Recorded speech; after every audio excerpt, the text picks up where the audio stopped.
quiet little girl with big, unshakable dreams. All I ever wanted was to feel safe, to have a life that was steady, secure, and peaceful. As a child, I believed becoming a government employee would give me that. A respected job, good pay, and nights where I could finally sleep without fear. But dreams, they grow, don't they? They change, just like we do. When I became a teenager, I started seeing the world differently. The shining towers of the IT world called to me.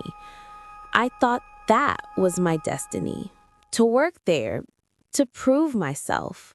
But when the nights grew quiet, my heart began whispering something else. I saw myself owning a salon filled with laughter, a restaurant alive with aromas and warmth, even a supermarket buzzing with people. I didn't just want to survive, I wanted to create. But there was always one thing that scared me. One thing that made me feel small. Math. Numbers were my enemy. They made me feel powerless, like I could never be enough. Every failed equation felt like a reminder of who I wasn't. And slowly, I started believing that maybe I was a loser. But one day, something inside me shifted. I realized losing wasn't the end. It was the beginning. I chose to rise, to learn again, this time in my own way. I became my own teacher. Through sleepless nights and endless frustration, I kept going. And one day, I did it. I proved it to myself. I was worthy. Confidence bloomed in me like spring after a long, cold winter. Life, though, had its own plans. I didn't qualify for engineering, and for a moment, I thought I'd failed again. But maybe God had a better plan for me. I joined what people called a normal college, but for me, it became extraordinary. It was where I finally found the course that fit me perfectly. I was even offered a job before graduation, but when I looked at that job, it felt like a cage. No peace, no growth, just the rat race. So I did something everyone thought was crazy. I said no. I chose uncertainty over comfort.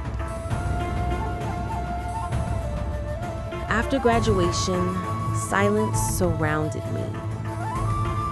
For months, I questioned myself. Was I wrong? Had I ruined everything? I locked myself away from the world. I thought that room was my prison. But it wasn't. It was my sanctuary. It was there, in that quiet, that I met my true self. I picked up a pencil just to let my feelings out. At first, it was only a way to breathe, but slowly, art became my voice, my imagination, my home. Through my drawings, I found pieces of myself I thought I'd lost. My characters carried my dreams, my pain, my comfort. And through them, I began to heal. Art gave me back what life had taken away, the feeling of being alive. I wasn't just drawing pictures anymore. I was creating worlds where others could find comfort too, where my characters whispered the same truth I had finally discovered. You are worthy. At last, I wasn't just living, I was truly alive. My name is Aurora, And this is my story of rebirth, resilience, and finding beauty in solitude.